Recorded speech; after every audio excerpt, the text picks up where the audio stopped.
Okay, I think we should start. Good morning, good evening. My name is Tammy Ho, and I am a founding co-editor of CHA, a Hong Kong-based literary journal founded in 2007, 10 years after the handover. Today is day 6 of the week-long virtual residency entitled Writing Beyond COVID-19, co-organized by CHA and the newly established Mongrel Writers Residence. The founder, Susie, is here with us this morning, and she's also my co-host of this virtual residency. Today we have 2 writers with us, and I'm going to introduce them to you briefly. Our writer from Hong Kong is Lai-kuen. Lai-kuen is a Hong Kong writer. She graduated from the Chinese University of Hong Kong and also the Royal Melbourne Institute of Technology University with BA degrees in English and Fine Art, respectively. She has published a number of works, including the award-winning poetry collection, Were the Singing Cats, published in 2010, and the bilingual poetry selection, City of Dead Stars, published in 2014, and also the prose collection, Kyoto, That Cannot Be Wished, published in 2015. Our second writer tonight is Jake Edelstein. Jake has worked as an interpreter and translator. He is an MFA candidate in creative writing and literary translation at the Vermont College of Fine Arts, and he is also an assistant editor of the International Journal of Collaborative Dialogic Practices. His translations have been published in a number of places. Thank you so much for joining us this morning. First, I would like to invite perhaps Jake to read your personal memoir, personal essay about experiencing COVID-19. So I'm just going to read a short section of this essay as context, just so that we sort of are all on the in the same place. I was going to say on the same page, but then couldn't bring myself to do it. The first part of this essay talks about my partner Emma and I and our experience living in Houston, Texas, under the original lockdown. The things that I make reference to in the essay just briefly are that we live in Texas.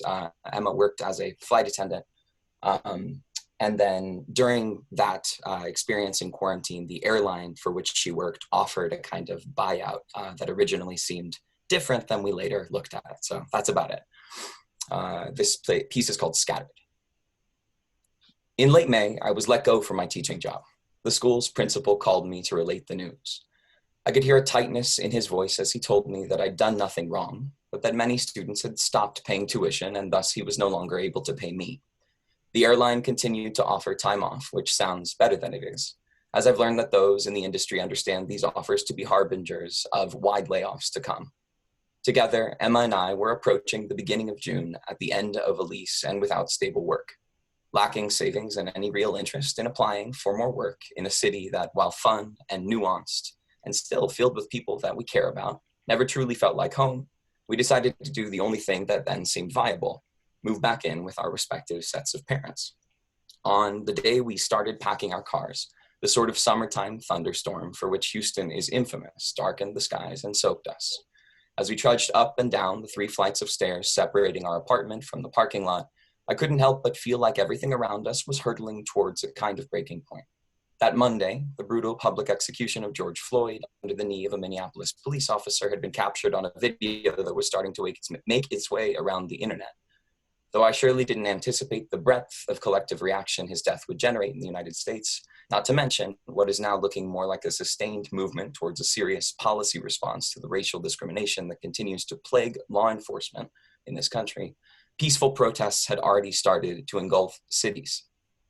On the radio, I learned that as of Wednesday that week, more than 100,000 people in the United States had died after being infected with COVID-19, only a few months after the virus had first been detected in the country.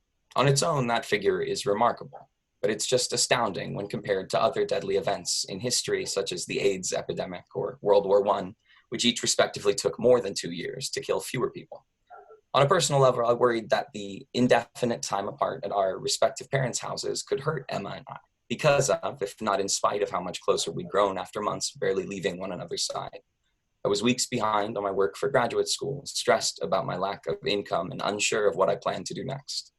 I kept oscillating between the personal and the collective, unable to stop thinking that by moving and abandoning the life that we had built in Houston, we were giving up on frustrating relationships, failing to help and retreating all at once, though I couldn't see another way forward at the time. And on top of it all, I worried that we might contract the virus on one of our stops along the route. Simply put, I didn't want to stay and didn't feel anything like good about leaving. But leave we did, with our cars jam-packed so thoroughly that neither one of us could use our rearview mirrors. Our two-person caravan rolled north out of Texas. Through Arkansas and Missouri, notes from the cacophony of American divisions seemed to echo off the Trump 2020 and pro-gun billboards we passed. At a gas station on the Illinois border, what looked like an entire family made an exaggerated show of keeping their distance from Emma and I, both wearing masks in contrast to the bare faces of everyone else, as they leered and laughed. Out the car windows, a blur of Midwestern green and open space failed to provide the calm respite I've always associated with long drives. Far from it, my mind felt loud. And though I am not a pessimist by nature, I consistently anticipated the worst on our drive, unnervingly aware of how rapidly a single mistake on the part of either one of us, like failing to sanitize our hands after pumping gas, might rip our already precarious situations down into disaster. Beyond this, I couldn't help but wonder what I should be doing about all of it, and how I might think about my actions and decisions when I look back on these weeks in the future. Because I take an immunosuppressant biweekly for rheumatoid arthritis, and thus am a member of the same at-risk group as my grandparents. To protest amongst of like-minded strangers that were filling the streets every night seemed dangerous to me. Even if I hadn't been driving across the country, I don't know if I would have been willing to expose myself to participate in that way, and that continues to feel like a kind of failure on my part. As we left Nebraska City early one evening near the end of our journey, we were listening to the conclusion of Ezra Klein's clear-eyed diagnosis of the relationship between Americans' evolving political identities and our radical politics, why we're polarized. The audio ended just as the sky over the prairie that stretched out around us turned black. In the quiet that followed, I thought about how my worries about the virus and about my failure to participate in the protests had been validated in part by an incomplete assumption about my place in the world. Until then, I had been seeing myself exclusively as one part of a national and sometimes global community, worried that if I didn't do everything right, my example might be used to stall progress or highlight hypocrisy for everyone. And while that isn't an entirely inaccurate way to understand anyone's position in these dynamics, everyone can and probably should think about what they contribute and the example they set, it's the misleading one that caused me to lose sight of what I actually have the power to do. Spurred on by Klein's ending, I realized that an essential part of my personal responsibility to any collective must be local. That beyond joining protests or writing a definitive treatise on our current moment, I had an obligation to explore the differences I could make for and with the people around me.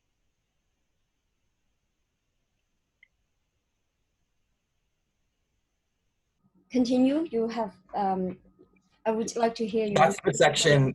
That's the section that I'm going to read. Oh, that's the whole of the section that I'm going to read. Okay. Sorry, I should have said that. The essay goes on and happens before that as well. Yeah. I will go back to that. To the very last paragraph. Thank you, Jay. Okay, thank you. Lai-kuen.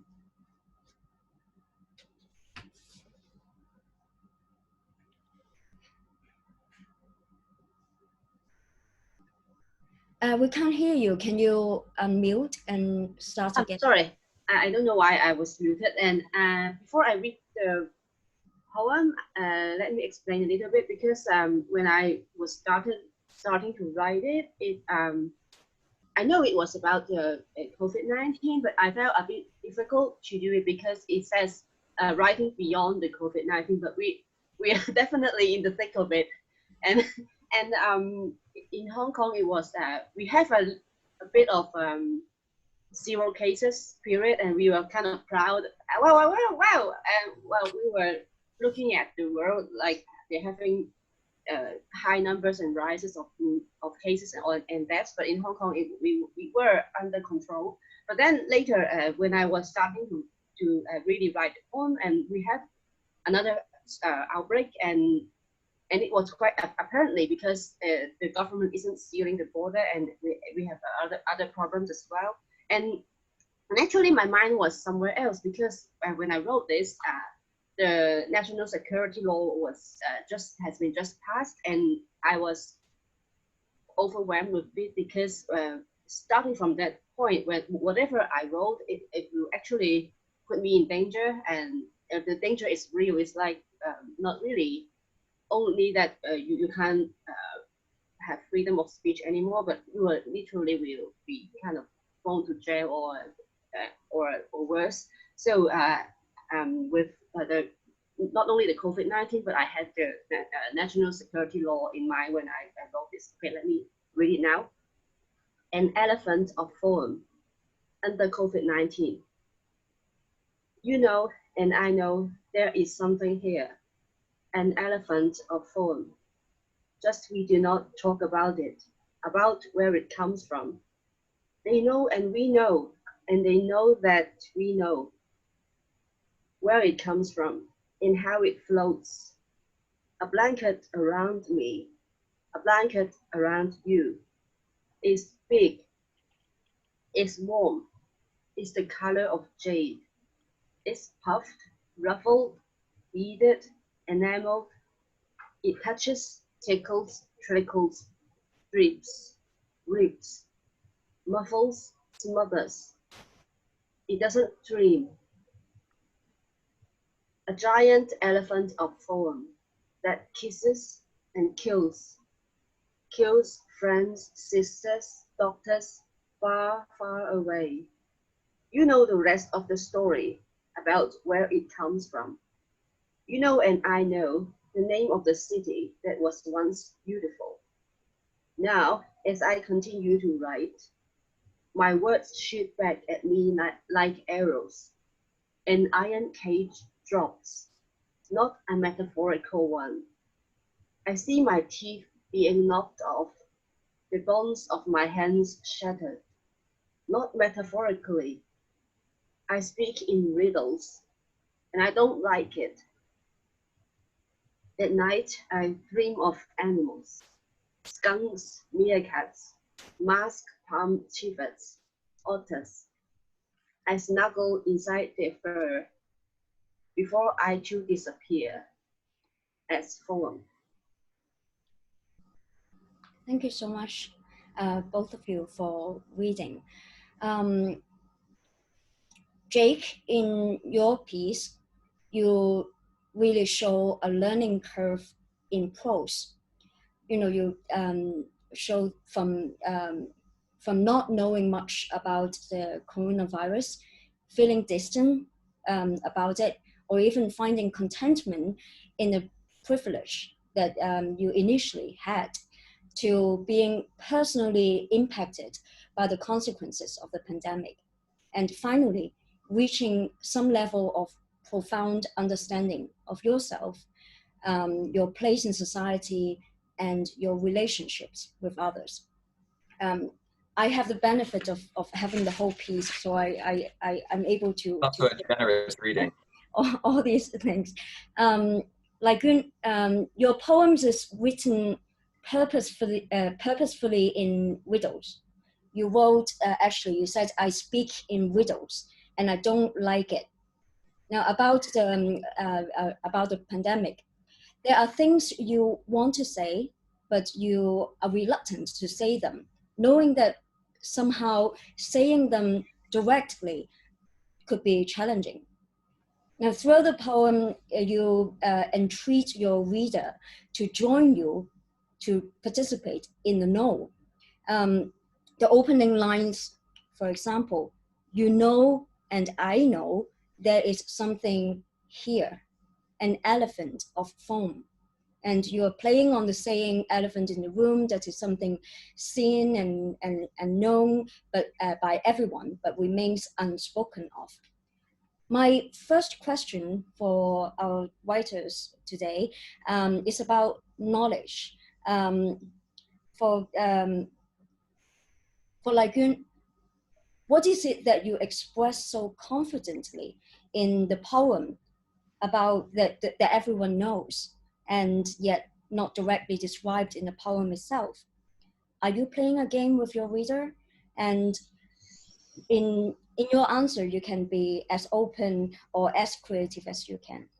And Jake, your personal essay really, as I was saying, it is like expressing a learning curve in prose.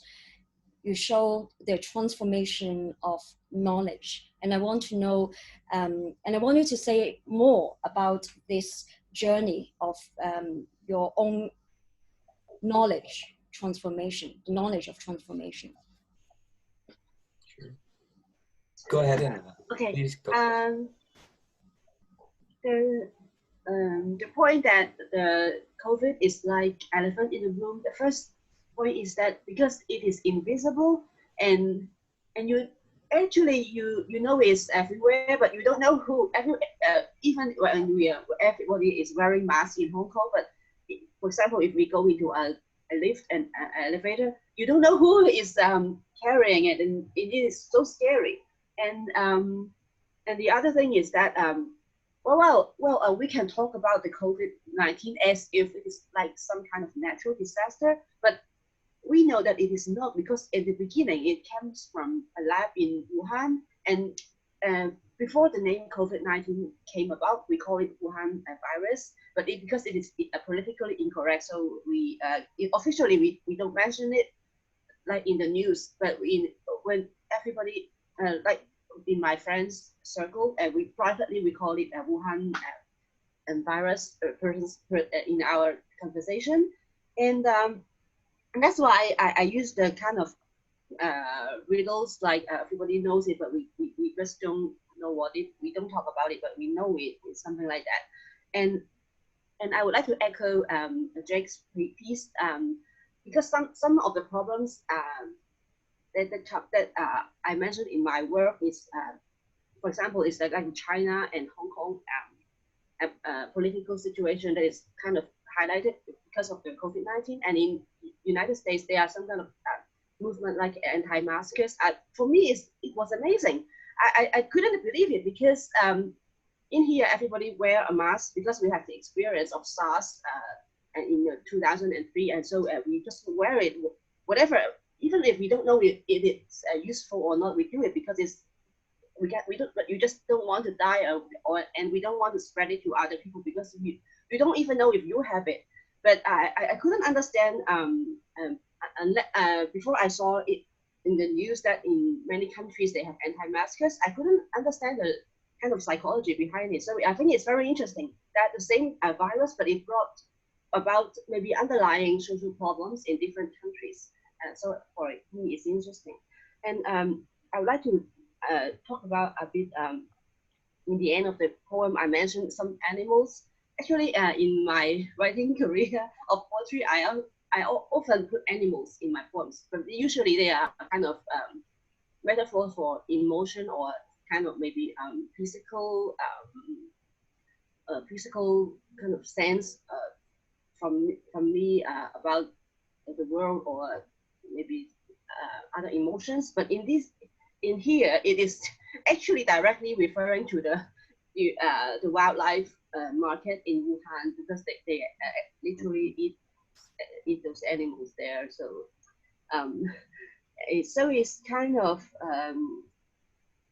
a bit looks like surreal, but it's sadly, everything in my poem can refer to actual stuff, actual situation, or laws, or problem that happens in between Hong Kong and China. For example, there's a stanza that I mentioned. There is an iron cage that will fall over me, and it is actually directly referring to the national security law.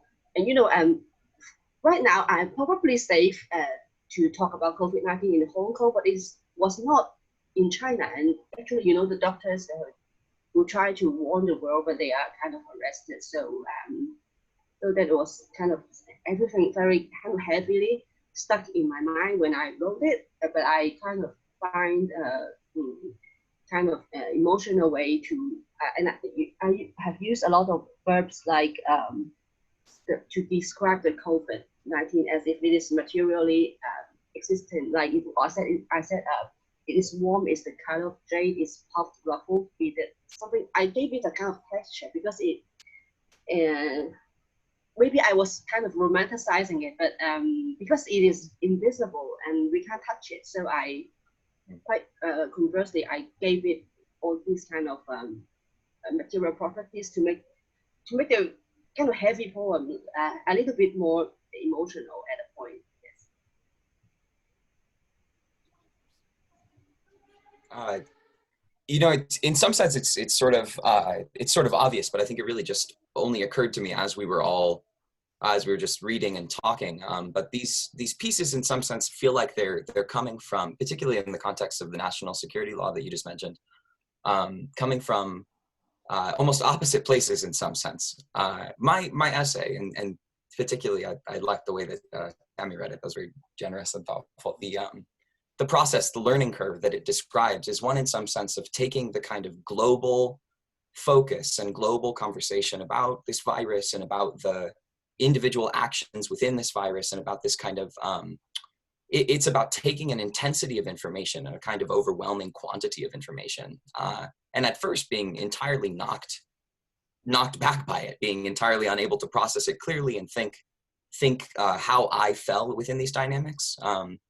And beginning in some sense to attempt to focus more on the things that I actually was experiencing in my daily life. And to an extent that began to be a version of suffering under the restrictions and knowing people that were suffering even more intensely because of the virus. It is with information in some sense, right? I think that particularly in the United States, we mentioned the sort of anti-mask movement, but in lots of different ways. I think in some sense it's becoming much more difficult to separate politics from anything at all in this country, and perhaps that's the case in many places. And I do tend to think that that many things are political. Almost everything can be sort of read or couched politically somehow, right? But in this case in particular, right, this is the first moment I think in my own living experience in which that political focus is actually affecting the sort of polity's ability to respond to things.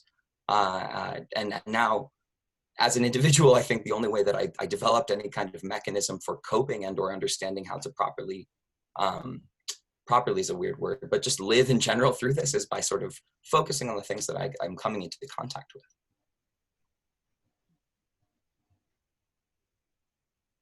I think that's it. Thank you very much. I would like to ask our writers about the method of your writing. Lai-kuen, you write in riddles, as you say explicitly in your poem, and your form of writing encourages the curious reader to try to decipher, to understand every interesting image and every opaque or obvious metaphor. Jake, in your piece, it's very honest. And at one point, I think you say that I've been reading less national news and trying to write more candidly about what I am experiencing. Now, so this honesty, even when you're writing about your own comfort in the earlier months of the coronavirus, my question for our writers, for Lai-kuen and Jake, is when you're reading each other's writing, the piece selected, they are very different in form and also in the level of transparency. I want to know your response to each other's piece and also your response to each other's experience of COVID-19. For Jake's piece, in the first section, you wrote how difficult life had been for him. This is you talking about a friend, for him and his family during a recent lockdown in Hong Kong, but I didn't connect the dots. So tell me about how you react to each other's writing and also the experiences of the virus. Sure. Would you like to, please? I'd love to hear what you have to say first. Give me a few seconds. I'm looking at your piece in the monitor, and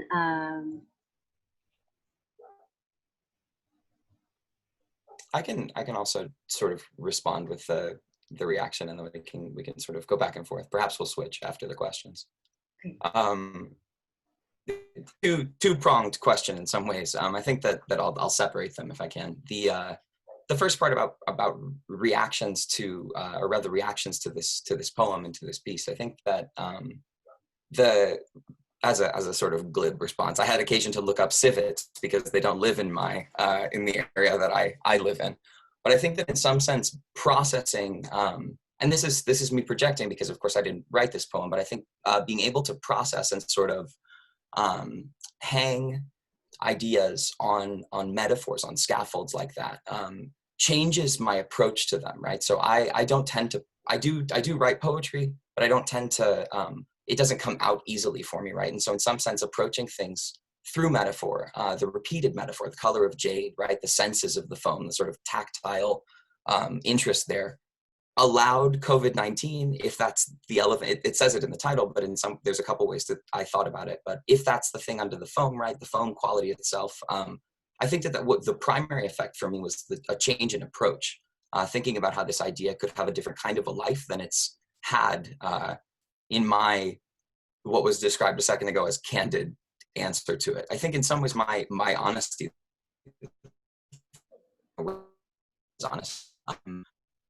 Really my ability to process any kind of artifice because I was so overwhelmed by it. Within a span of several weeks, I moved out of a city I'd lived in for 5 years, lost a job, began to know people who were dying from the virus. And while in many ways, right, like my version of this is not capital S suffering, it changed a lot in my world really quickly. So I think that the only way I was able to write through this was with what I had in the sort of top brain, because I just didn't, I have yet to be able to sort of think about this in a way that I will be able to build artifice around it or frame it sort of in a way that I can process it more clearly.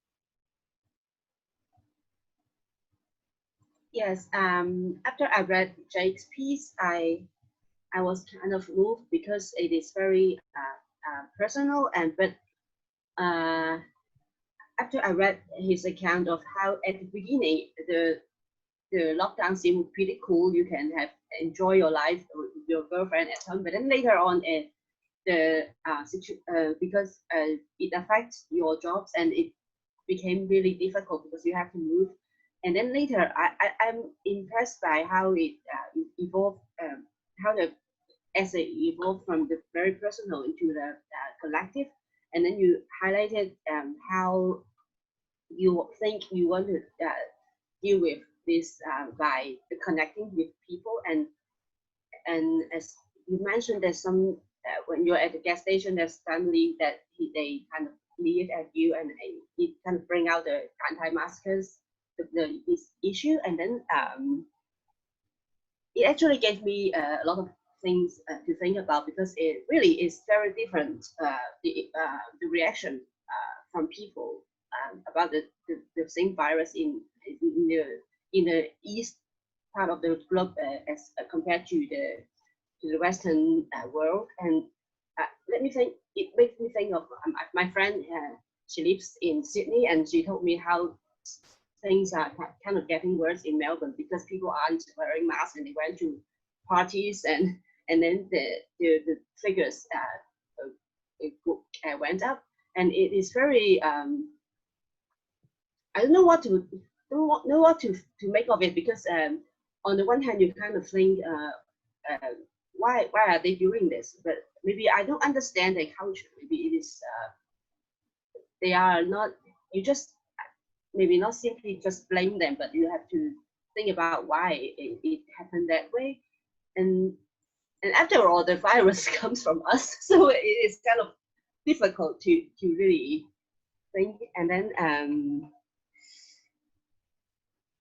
yeah, I like the way you kind of make an open-ended question, like what the United States should do and how we should um, uh, be a better person in this kind of worldwide pandemic.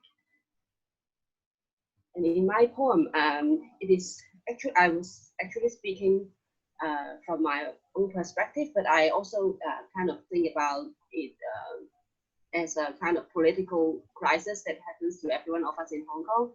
And actually, I have the same feeling of like in Jake in the early part of your essay, because in here people some of them are having a lockdown, they have to work at home, but I think it is kind of lucky if you can work at home, because it means that your job is kind of intellectual, so you can just do it via the internet. But it's not that lucky for many of us. For example, if you work in a restaurant or a shop, you can just really out of job.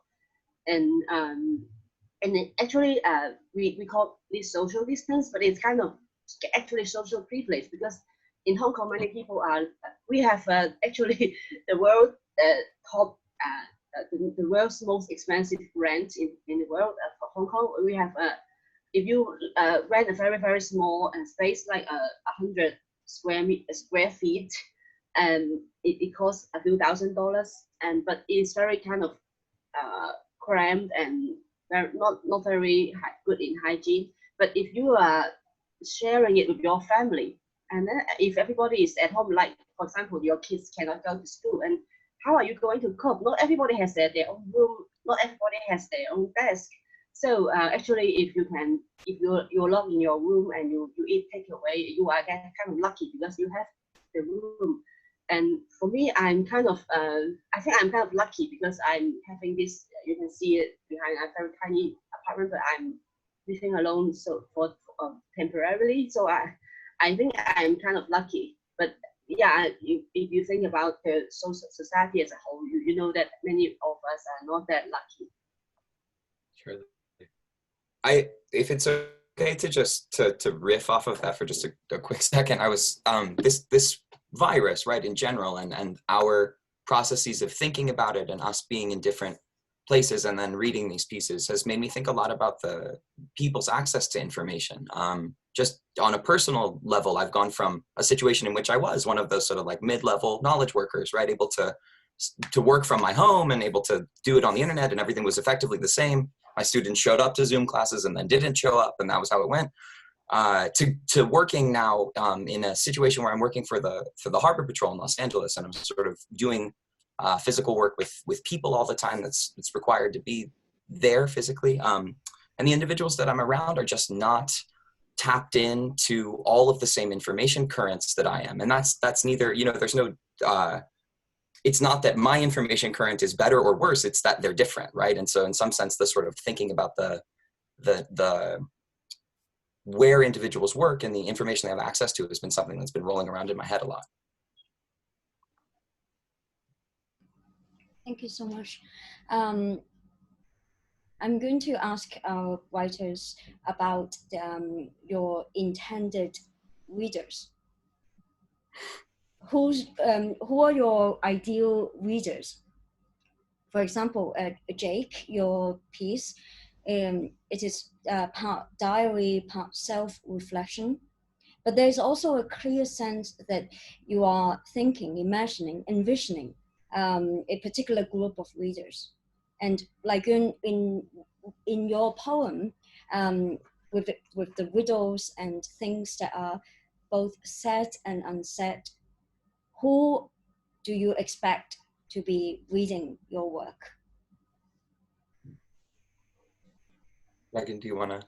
Okay. Yeah, I was actually a bit worried about if people don't know what I am referring to, because at the beginning when we kind of heard about this virus, it was from Wuhan. So I'm constantly hinting about Wuhan, and So I said it was the you know and I know, and it was the name of a city that was once beautiful, because when the news first started to focus on Wuhan, we look at, I haven't been there at all, but we just looked at images how it was very prosperous, and it has a long history, so it was supposed in our mind it's connected to a lot of history and literature in China, so we kind of think it is very beautiful, but then it becomes kind of synonymous with the virus. But then later we changed it. So I am not sure if the readers, because maybe from the perspective of the Western world, whether it is from Wuhan or other places in the East, it wasn't so obvious because it just came, like, don't know what is it.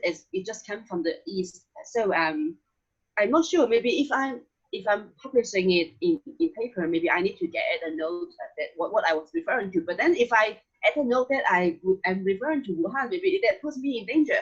So I'm not sure. And I just probably when I wrote it, I knew it because I was writing in English. So I think maybe the readers aren't so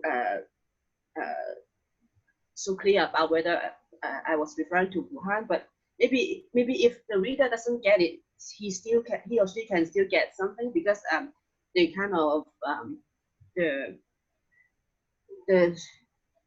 ambiguous thing that you know and I know, that the kind of I deliberately get very long about this, that kind of rhetorical question. So even if the reader doesn't know, he or she knows that something I was talking about, but I can't say it. So yeah, I actually was aware of the question that Tammy asked, whether the reader guess what I was trying to do. For example, I think the last answer about the animal, it wasn't so clear. Maybe I need to add a note later if I'm publishing it. Thank you.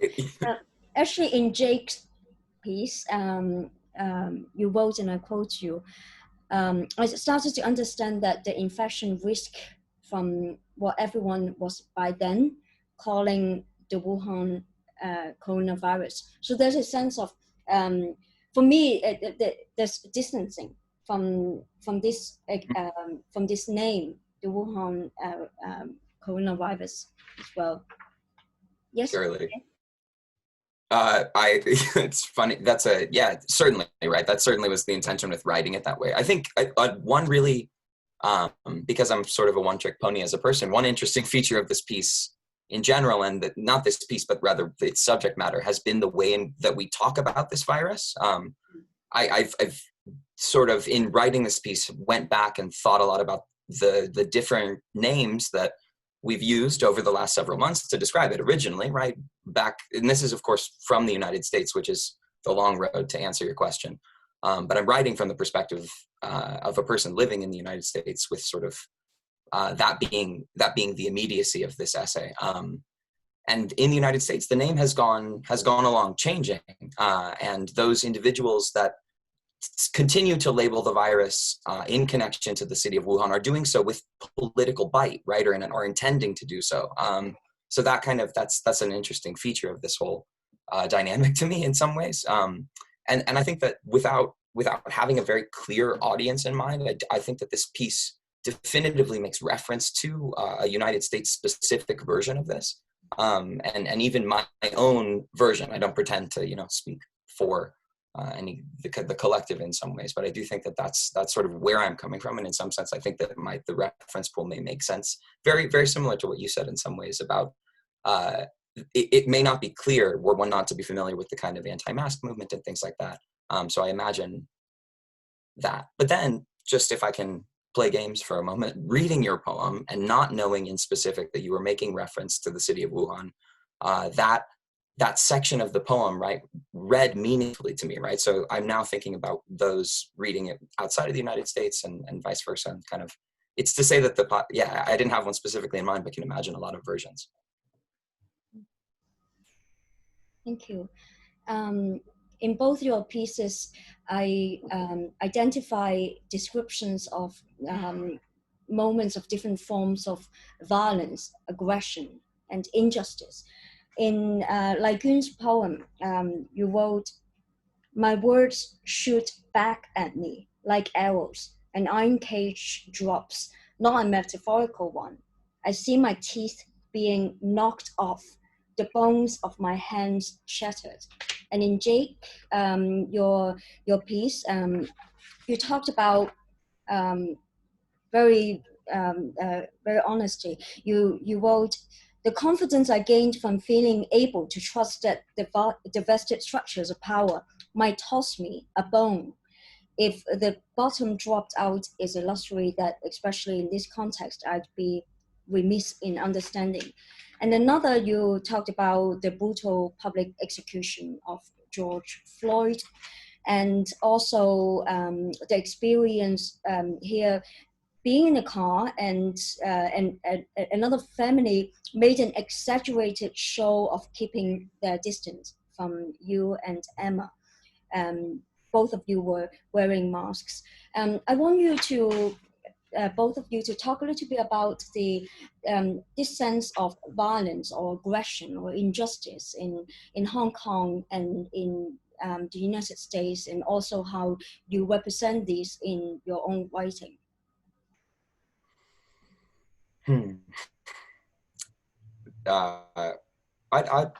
Would you like to answer? I don't know if it's on the top of your head or not. I'm happy to also. And yeah, it is.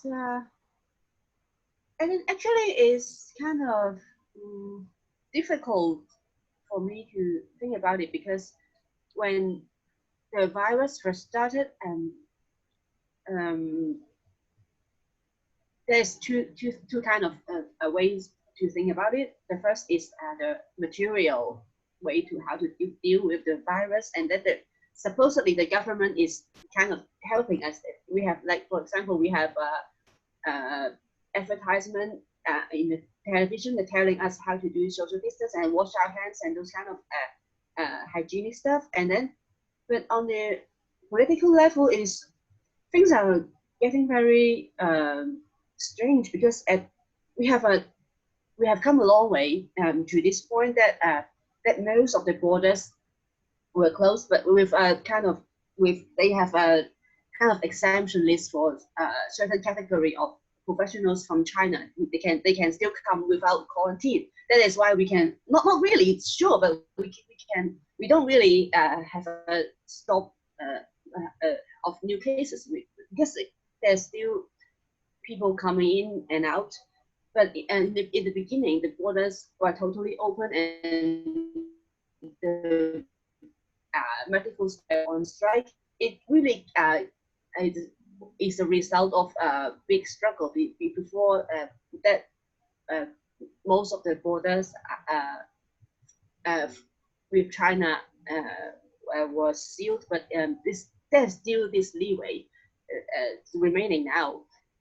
So we kind of thinking about we are on the one hand dealing with the physical virus, but on the other hand we are dealing with the government that is also invisible, but they are kind of using the politics to control you of the virus, and in the name of fighting the virus, but they are kind of controlling us. A few months before the COVID-19, actually, Hong Kong was still in the protest of for the anti-extradition law and for more democracy. But then, because of the COVID-19, the government has started the ban on dining in the evening, and ban on people grouping getting together, ban on more than 4 people getting together, and now they have tightened it to the ban to ban more than 2 people. So actually, we can't even distinguish between hygiene or public health regulations or political suppression. They are kind of merged in now. And then, as of yesterday, the government has a strange press release, and they told us that okay, we are now offering free tests for everybody to do a you give your sample to the lab, but it's free and it's for everybody. But then what is strange about the press conference is that they as the chief executive was telling us this, they have a big banner behind them that says the central government supports this. Usually in the case of the government press conferences, they didn't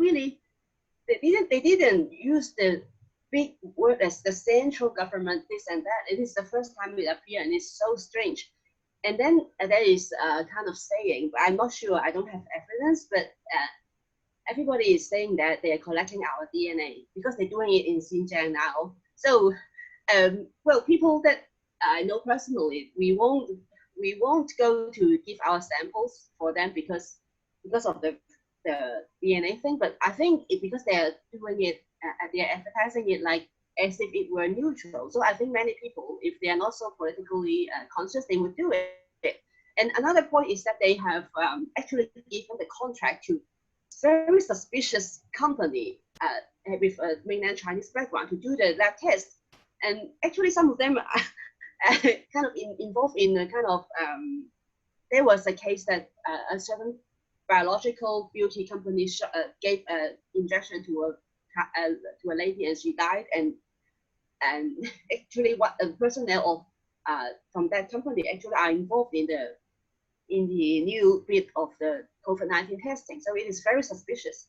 So the aggression is like it's very kind of real, but it's not so visible now, but it is kind of hidden everywhere, and it's because of the national security law. Actually, if you for example, if someone openly protests against this kind of sample taking, and if he or she says it's and opposes to the government collecting our DNA, and he or she may be in danger.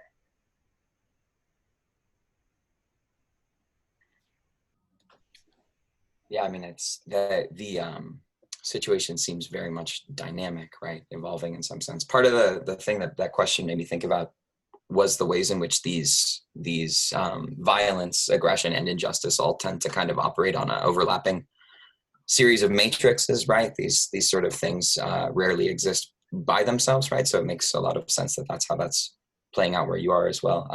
I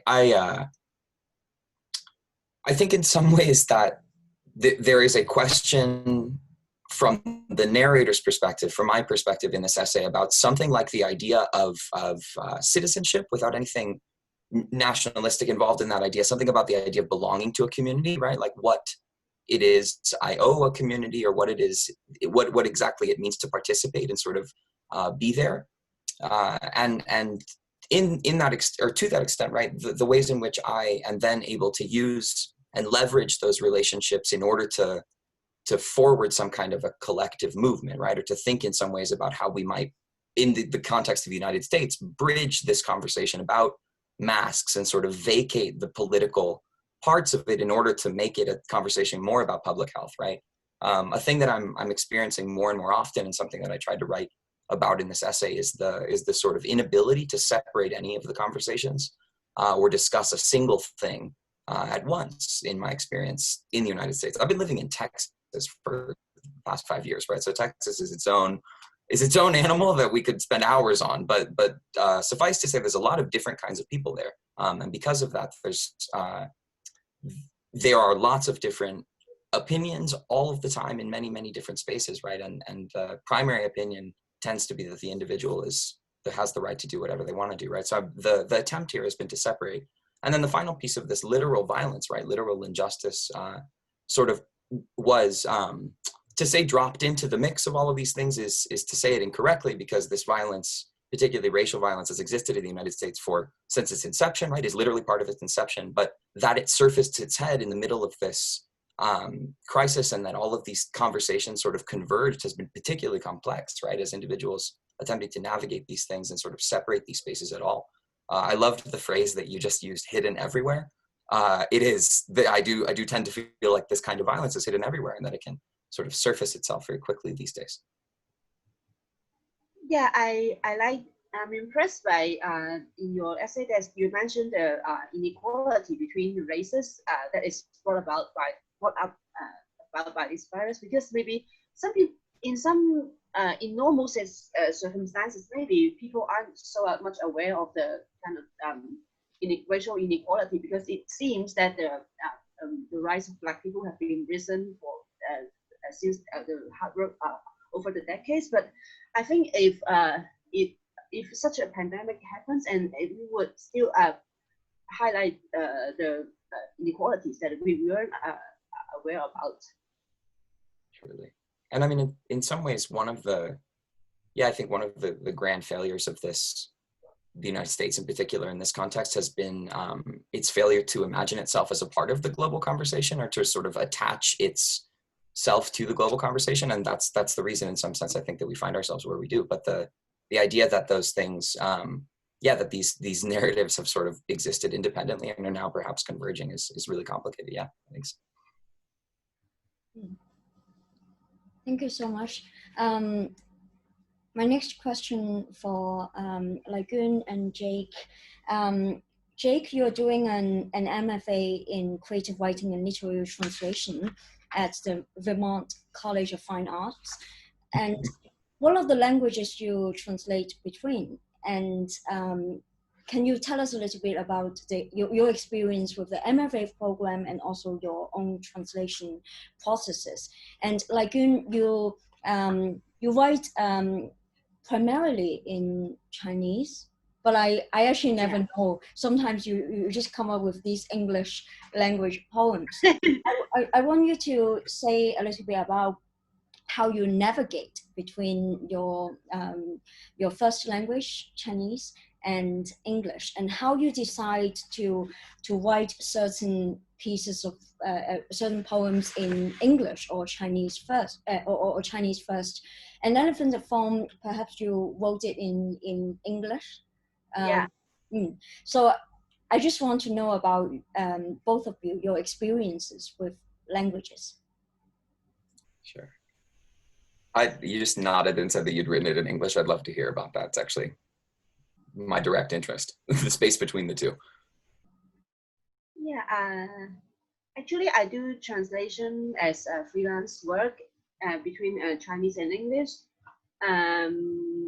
But primarily my writing is in Chinese, and I wrote in English. It's very occasional, and sometimes I think usually it's because I receive commissions from Tammy, and sometimes for Charles, sometimes for other projects, and that was why I because the audience are English readers, so I just naturally write it in English. But I also noticed if I write it directly in English instead of translating myself from Chinese first, and it will be really different from what I usually write in Chinese, because I have in mind a totally different readership, and when I was composing the lines, I would imagine some kind of Western people reading my mind, and I have to kind of, maybe in my head I have translated myself towards the Western world, to show what me as a Eastern person think, and I have to translate myself for them. Maybe it happened naturally, and because maybe I grew up in an English speaking school, but we don't really speak a lot of English, but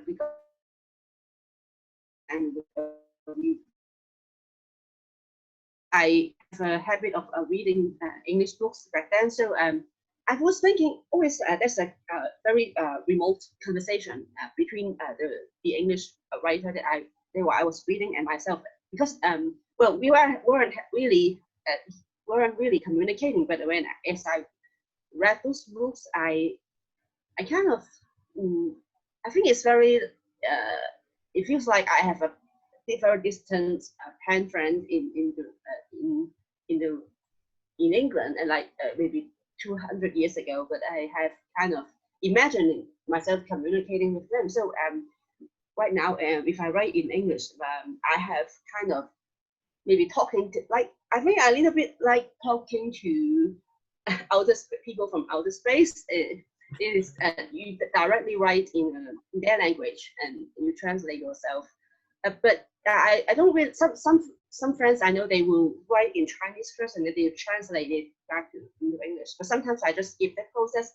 I think when I was doing it, I was really like talking to the various writers from the time when I was a teenager. I read those English books to the imagined Western world that I'm thinking now. Yeah, and but it doesn't happen a lot of time. I usually still writing Chinese, and I have a bit experience.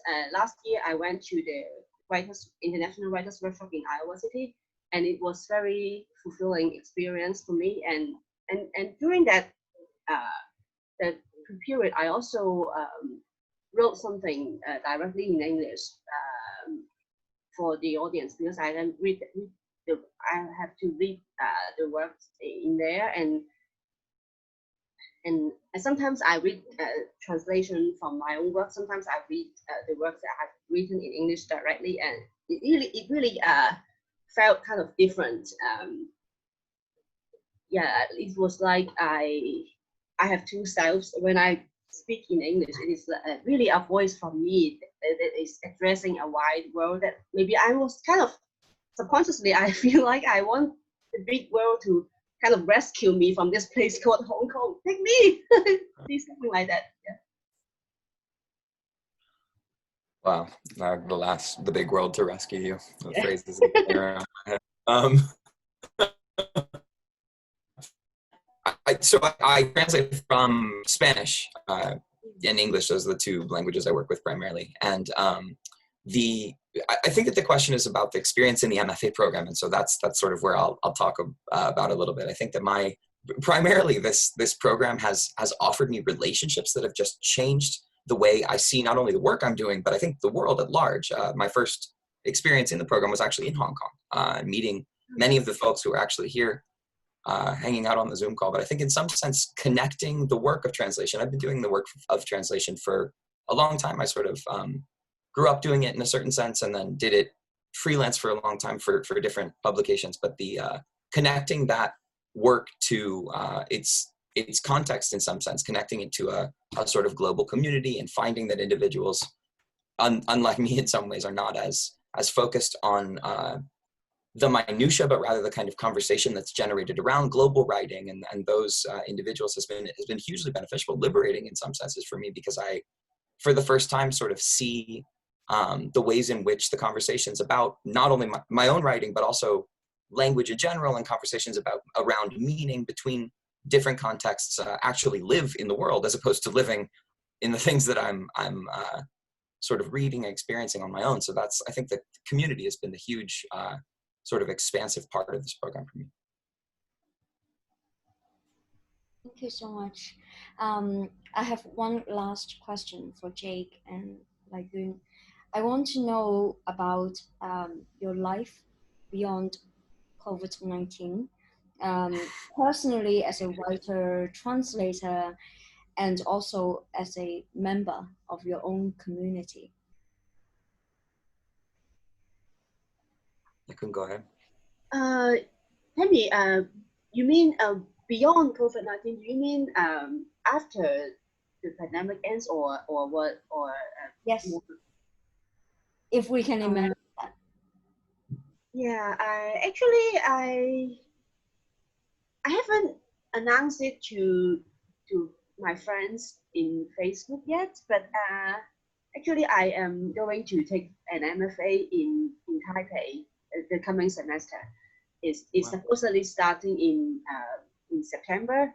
So I'm not sure when the pandemic will end in Hong Kong, so I kind of stuck in the topic when I was writing the poem, because I cannot see when it ends. How can I write about beyond COVID-19. I was like, but I'm at least as this planning is goes, I am physically escaping from COVID-19 because in Taiwan it is relatively safe from COVID-19. They have very, very low figure because they have absolutely sealed the borders. But I still have some uncertainty because I got admitted and I booked the quarantine hotels and everything, and I booked the plane tickets, but I'm still waiting for my visa.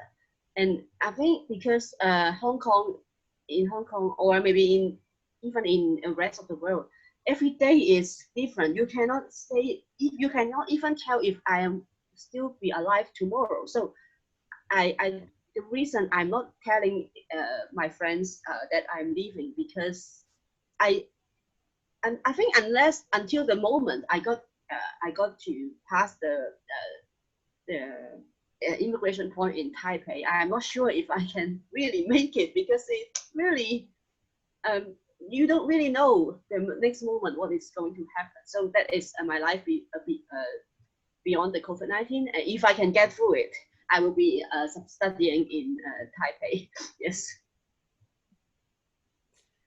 Yeah, if is the way I was going to respond to that question as well in some ways. I think, so when I first was invited to write for this, I drafted this sort of future imaginative piece and found that the world that I was describing looked a whole lot like the world that I was living in before the pandemic. And with a little bit more distance, I realized that that simply this is not possible, right? In many ways, but that my brain made that move first, I think is telling about sort of the way I was living life. I've had a hard time becoming unstuck with this question and imagining what it looks like in the future. I think one thing that has happened recently that is sort of a shift is that I am now officially used to the restrictions.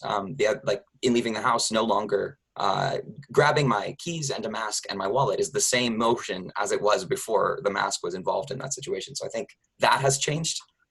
Imagining beyond the pandemic, I think, is not something I know how to do quite yet, because I'm still feel very much involved in it, particularly now with the work that I'm doing, sort of treating people as on the boat.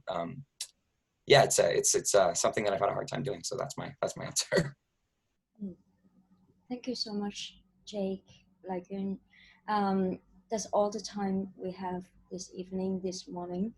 Thank you so much to Lai-kuen and Jake. Thank you everyone who's here with us and listening to the reading and also the discussion. Thank you. Thank you for having me. Thank you so much. Tomorrow is the last day of this virtual residency, and we'll have two speakers, Henrik from Hong Kong and Joey as well. And it will be in the evening, 8 o'clock in Hong Kong. Please do join us once more. Thank you. Excellent. Thank you. Bye, everyone. Bye, everyone. Thank you so much for being here. Hello, Anthony. Hi. Bye.